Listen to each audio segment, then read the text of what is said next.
శ్రీమాత్రే నమః. ప్రతి మాస శివరాత్రికి మనం కమ్యూనిటీ పోస్ట్ పెట్టుకుంటూ ఉంటాం కదా! గుర్తు చేస్తూ ఉంటాను కదా!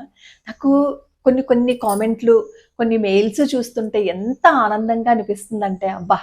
భగవంతుడి అనుగ్రహం వాళ్ళకి దొరికింది కదా అని అనిపిస్తుంది. ఈ మధ్య కాలంలో చాలామంది కామెంట్లు పెడుతున్నారు. అందులో నాకు వచ్చిన ఒక కామెంట్ చాలా అద్భుతంగా అనిపించింది. ఆయన రాసిందేంటంటే, పాపం ఆయనకి చాలా కష్టాలున్నాయట. చాలా బాధలున్నాయట.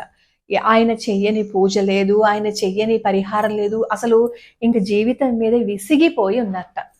మన ఛానల్‌లో మనం పాండురంగడి భక్తులు, అలాగే జగన్నాథ స్వామి వారి భక్తులు వీళ్ళందరి చరిత్రలు చెప్పుకుంటూ ఉంటాం కదా! మొదట్లో ఆయన వినేటప్పుడు ఏమనుకున్నారంటే, ఇవన్నీ ఇలాగే చెప్తారు. ఎక్కడో ఎప్పుడో జరిగినవి మనకేమైనా నమ్మకం ఉంటుందా? అలాగే కావాలని వీళ్ళు వ్యూస్ పెంచుకోవడం కోసం, సబ్‌స్క్రైబర్స్ పెంచుకోవడం కోసం ఇలాగే చెప్తుంటారు. అవేవైనా మనం చూడొచ్చామా అని అనుకున్నారట. కానీ మనం ఎంత అనుకున్నా మనకున్న బాధ మనల్ని నిలవనివ్వదు. అసలు ఆ బాధొచ్చినప్పుడు మనకి ఏదైనా కష్టం వచ్చిందనుకోండి దాన్ని తట్టుకోలేము. కానీ ఏం చేయాలో తెలీదు మార్గం. సరే ఆయన ఏమనుకున్నారంటే, ఈవిడ ఇలా చెప్తున్నారు కదా! సర్వమంగళ అమ్మవారి పాదాలే పట్టుకుందామని చెప్పి అక్కడికి ఊరికి దగ్గరలోనే వాళ్ళ ఊరు కూడా ఉందట. ఒక చిన్న పల్లెటూరు. ఆయన ఏం చేసేవారట రోజు పొద్దున్నే బస్సులో తణుకు బస్ స్టాండ్ వరకు వచ్చి అక్కడి నుంచినేమో సర్వమంగళ అమ్మవారి ఆలయానికి నడుచుకుంటూ వచ్చి అక్కడ గోదావరి గట్టున అమరలింగేశ్వర స్వామి వారు ఉంటారనమాట. ఒక శివలింగం ఉంటుంది. గర్భాలయంలో అందరికీ ప్రవేశం లేదు కదా, అందుకని ఆయన ఏం చేసేవారు అంటే అమరలింగేశ్వర స్వామి వారికి అభిషేకం చేస్తూ నమశివాయ నమశివాయ అని అనుకుంటూ ఉండేవారట. దాదాపుగా ఒక గంట సేపు అక్కడే సమయాన్ని గడుపుతున్నట్ట. అలా రోజులు గడిచిపోతున్నాయి. ఆయనకు వచ్చిన బాధ తీరకపోగా ఇంకా ఇంకా ఇంకా పెరిగిపోతుందట. అప్పుడు ఆయన అనుకున్నట్ట, అవును నాకు తెలుసు ఈ కథలన్నీ కథలే, నిజంగా భగవంతుడి పాదాలు పట్టుకుంటే కష్టం ఏం తీరదు అని చెప్పి అనుకున్నట్ట. కానీ అలా అని అప్పటి వరకు చేసిన ఆ పూజని మధ్యలో వదిలిపెట్టాలనిపించలేదు. అలా చేస్తూ చేస్తూ చేస్తూ ఉండగా ఒకరోజు ఎందుకో వాళ్ళ ఇంట్లో ఏదో ఇబ్బంది వచ్చి దేవాలయానికి రావడానికి ఆయనకి కుదరలేదట. ఆ రోజంతా ఏంటో ఆయనకు మనసంతా బాగుండలేదు. ఏంటో పిచ్చి పిచ్చిగా ఉండి ఇంకా సాయంత్రం వరకు ఉండలేక మధ్యాహ్నమే అమరలింగేశ్వర స్వామి వారికి ఒకసారి అభిషేకం చేసుకుని వెళ్ళిపోయారట. అంటే ఆయన మనస్సు భగవంతుడితో లింకప్ చేసేసుకున్నారు. కానీ దాన్ని పూర్తిగా యాక్సెప్ట్ చేయలేదనమాట. నాకేం భగవంతుడు అనుగ్రహాన్ని ఇవ్వడు, నాకేం భగవంతుడు ఏమి ఆయన అనుగ్రహాన్ని చూపించడు అని అనుకుంటున్నాడు. అలా చేస్తూ చేస్తూ ఉండగా దాదాపుగా 2 ఏళ్ళు తిరిగారట. 2 సంవత్సరాలు. 1 సంవత్సరం కాదు. 2 సంవత్సరాలు. ఒక్క రోజు కూడా వర్షం వస్తున్నా, ఏమొస్తున్నా సరే వచ్చి ఆయనకు అక్కడ అభిషేకం చేసుకుని వెళ్ళేవారట. ఒకరోజు ఆయనకి ఇంకసలు రాదు అనుకున్నట్ట. ఆ ఆస్తి రాదు, ఇంకా మా చేయి జారిపోయింది అని అనుకున్నట్ట. కానీ కోర్టులో కూడా కేసు వేయకుండా ఎవరైతే ఆ ఆస్తిని తస్కరించారో వాళ్లే వచ్చి ఆ ఇంటి పత్రాలు, ఆ స్థలం యొక్క పత్రాలు తెచ్చి ఇచ్చి మమ్మల్ని క్షమించండి, మాకు ఇప్పుడు బుద్ధి వచ్చింది, మేము అనవసరంగా మిమ్మల్ని బాధ పెట్టామని చెప్పి ఇచ్చి వెళ్ళిపోయారట. అసలు జరగదు, ఇంకా చాలా మంది చెప్పారు కోర్టులో వేసేయండి, ఇంకా మీకేం రాదు, మీరు ఎన్ని గుళ్ళు చుట్టూ తిరిగినా మీ ప్రయత్నం మీరు చేయకపోతే కుదరదు, మీరేమో కోర్టులో వేసేయండి అన్నా ఆయన ఎందుకో ఆగాట. వాళ్ళంతట వాళ్లే తీసుకొచ్చి ఆ పత్రాలన్నీ అప్పచెప్పేటప్పటికి ఆయనకి ఏం చేయాలో అర్థం కాని పరిస్థితుల్లో ఆ పత్రాలను కూడా పూర్తిగా చూడకుండా చేత్తో పట్టేసుకుని తీసుకొచ్చి అక్కడ అమరలింగేశ్వర స్వామి వారి దగ్గర పెట్టి, నన్ను క్షమించు, ఎక్కడో ఏదో కథల్లో నువ్వు అనుగ్రహం చూపిస్తావని అనుకున్నాను, కాదయ్యా నువ్వు ఉన్నావు అని చెప్పి ఆయన నా కన్నీళ్లతోటి నేను అభిషేకం చేశానండి. మీరు అస్తమాను అంటూ ఉంటారు కదా అమ్మవారి పాదాలకి మీ కన్నీటితో అభిషేకం చెయ్యండి అని. అభిషేకం కన్నీటితో ఎలా చేస్తారు అని అనుకున్నాను, కానీ నాకు ఈరోజు తెలిసొచ్చింది కన్నీటితో అభిషేకం చేయడం అంటే ఏంటో. జీవితంలో ఇంకెప్పుడు తప్పు చేయను, భగవత్ నింద నేను చేయను, నేను చేసిన దానికి నేను అనుభవించేశాను చాలని చెప్పి ఆయన ఇంటికి వెళ్ళిపోయాట. ఇది ఎందుకు చెప్తున్నానంటే కొంతమంది అంటూ ఉంటారు, మేము 2 వారాల నుంచి అభిషేకానికి పంపిస్తున్నామండి, మా కష్టం తీరలేదండి అని. కష్టం తీరాలి అంటే మన ప్రయత్నం మనం చేస్తున్నాం, మన కర్మ కరగాలి కదా. మనం అంతకు మునుపు ఎంత మూటేసుకుని కూర్చున్నామో ఆ మూటంతా కరగాలి కదా. కరగడానికి మార్గమే భగవంతుడి పాదాలు పట్టుకోవడం.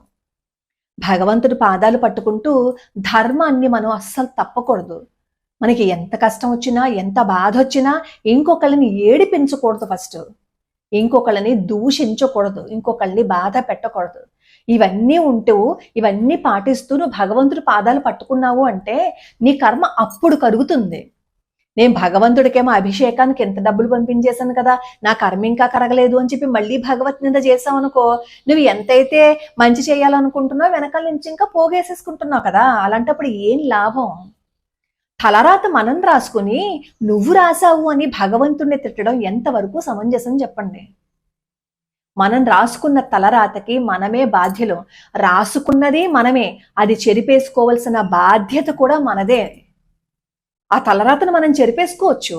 ఎలా ఎలా అంటే ఆయన పాదాలు పట్టుకొని, నువ్వు తప్ప ఇంకెవరు లేరయ్యా, నన్ను రక్షించడానికి ఇంకెవరు లేరు, నాకు మార్గం చూపించయ్యా, నాకు భరించే శక్తినివ్వయ్యా, నా బుద్ధిని కూడా నువ్వే సరిచేయవయ్యా, నాకు రావట్లేదు నేను ఎంత ప్రయత్నించినా అని కన్నీళ్లతో ఏడిస్తే ఆయన అనుగ్రహిస్తాడు ఖచ్చితంగా.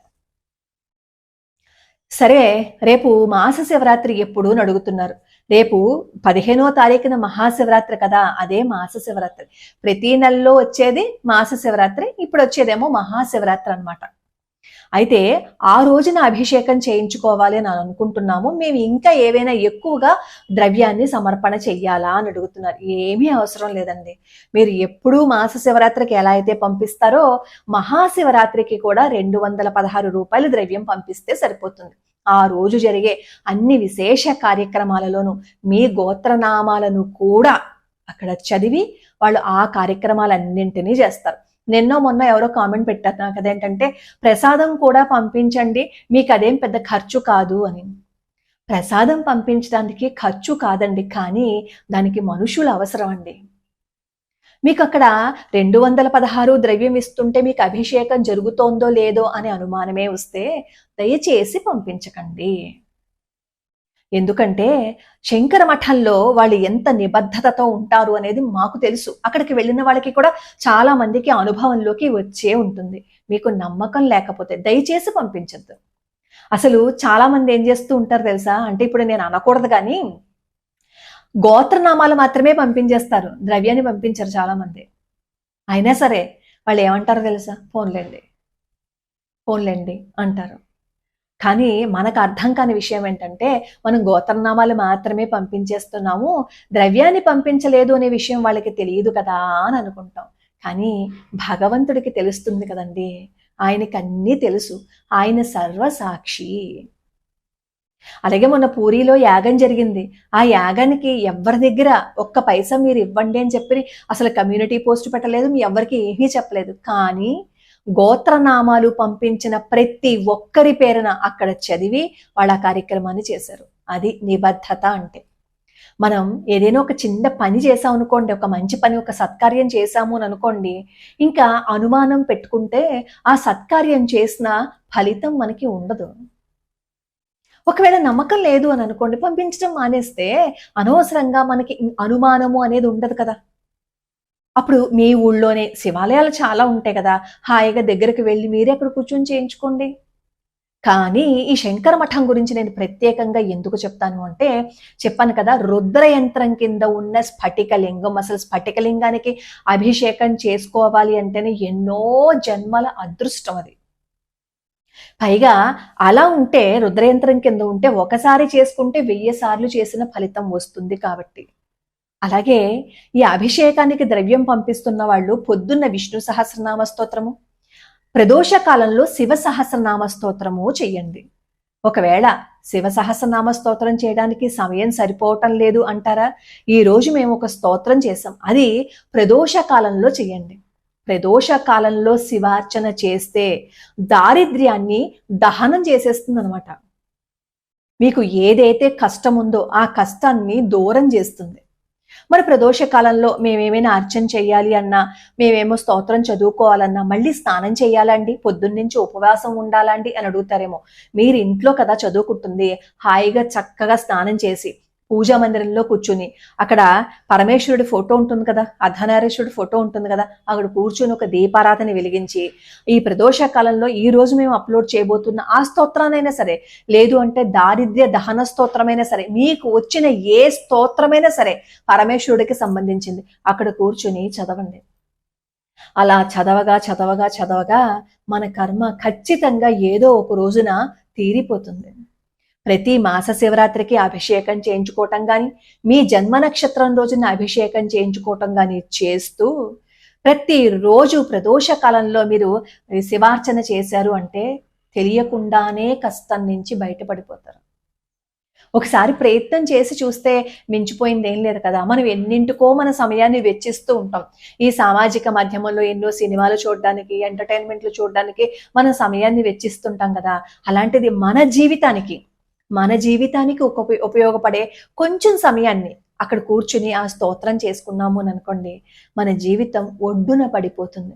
ప్రతిరోజు కష్టాలతో బాధపడి నాకు ఈ కష్టం ఉంది, నాకు ఈ కష్టం ఉందని చెప్పి ఎక్కడ చెప్పుకునే ముందు నాకు ఈ కష్టం వచ్చిందయ్యా తీర్చు అని ఆయన ముందే చెప్పుకున్నాము అని అనుకోండి, ఖచ్చితంగా ఆయన అనుగ్రహాన్ని ఇస్తాడు.